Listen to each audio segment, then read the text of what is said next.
नमस्कार, मैं आपके साथ ज्योतिका। आइए रुक करते हैं फटाफट खबरों की ओर। सीपीआई के वरिष्ठ नेता प्रकाश करात ने कहा है कि त्रिपुरा में अगर लेफ्ट कांग्रेस गठबंधन को जीत मिली तो राज्य में फिर से पुरानी पेंशन योजना लागू की जाएगी। पश्चिमी त्रिपुरा के खैरपुर जिले में एक जनसभा को संबोधित करते हुए सीपीआई नेता ने यह ऐलान किया। करात ने कहा है कि सत्ता में आने के बाद भाजपा ने ही 2018 में त्रिपुरा में नई पेंशन योजना लागू की थी। महाराष्ट्र के पुणे में स्थित गूगल के दफ्तर में एक बम लगाने की अफवाह उड़ाने वाले शख्स को पुलिस ने हैदराबाद से पकड़ लिया है। बताया गया है कि पुलिस ने रविवार को धमकी मिलने के बाद ही गूगल के मुंडवा इलाके में स्थित ऑफिस में छानबीन की थी। हालांकि दफ्तर में बम की बात अफवाह साबित हुई है।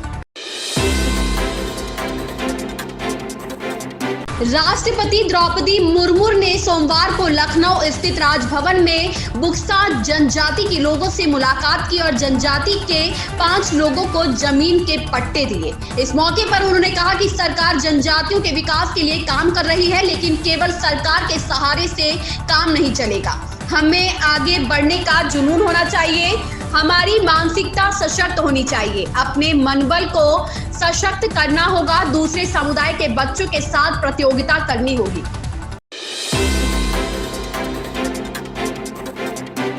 मौसम में आए बदलाव के बाद दिल्ली एनसीआर में चली हवा से पारे में मामूली गिरावट दर्ज हुई। हालांकि दिन में खिली हल्की धूप से रविवार को थोड़ी राहत रही। सोमवार को भी दिल्ली में 35 किलोमीटर की गति से हवा चलने का अनुमान है, जिससे तापमान में कुछ और गिरावट हो सकती है। हालांकि मंगलवार से तापमान में बढ़त होने की उम्मीद है।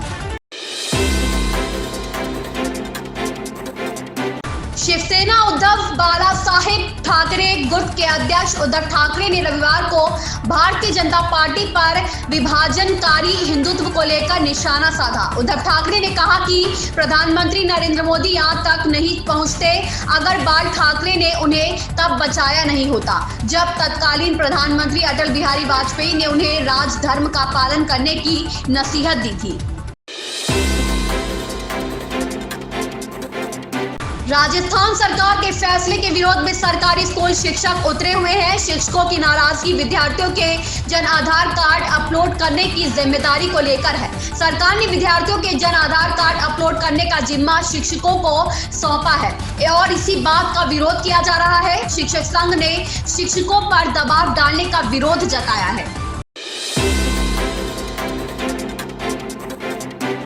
बिग बॉस 16 की चमचमाती ट्रॉफी को रैपर MC स्टैन ने अपने नाम कर लिया है। बीती रात हुए ग्रैंड फिनाले में स्टैन को ट्रॉफी के साथ 31 लाख रुपए भी मिले हैं। हालांकि स्टैन का जीतना प्रियंका चाहर चौधरी के फैंस को पसंद नहीं आया और ऐसे में सोशल मीडिया पर खूब बवाल मच रहा है। दरअसल अटकलें लगाई जा रही थी कि मुकाबला शिव ठाकरे और प्रियंका के बीच होगा, लेकिन ऐसा नहीं हुआ और अब शो के मेकर्स को सोशल मीडिया पर खूब ट्रोल किया जा रहा है।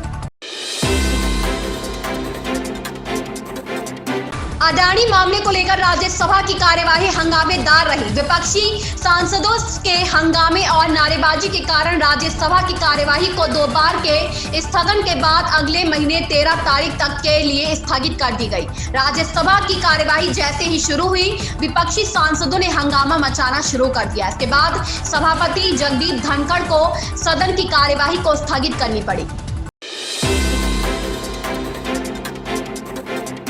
उत्तर प्रदेश की राजनीति में रामचरितमानस विवाद वक्त बीतने के साथ शांत होने के बजाय और चर्चित हो रहा है। एक के बाद एक करते हुए सूबे के कई सियासी दिग्गज इस विवाद के अखाड़े में कूद चुके हैं। नया नाम जनसत्ता दल लोकतांत्रिक के राष्ट्रीय अध्यक्ष विधायक कुंडा रघुराज प्रताप सिंह उर्फ राजा भैया का है। राजा भैया ने कहा कि हमारे भगवान को कोई अपमानित करे तो हमको उसका तार्किक ढंग से प्रतिकार करना चाहिए। भगवान राम भी परीक्षा ले रहे हैं कि मैं देख रहा हूं कि कौन बोलता है मेरे प्रति या सब सिर्फ कथा सुनने ही चले आते हैं।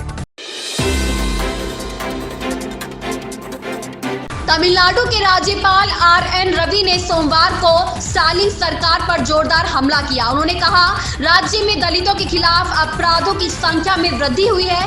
राज्य सरकार दलितों के खिलाफ कथित अपराधों को रोकने में विफल रही है और यहां आपराधिक न्याय प्रणाली पूरी तरह से धराशायी हो गई है।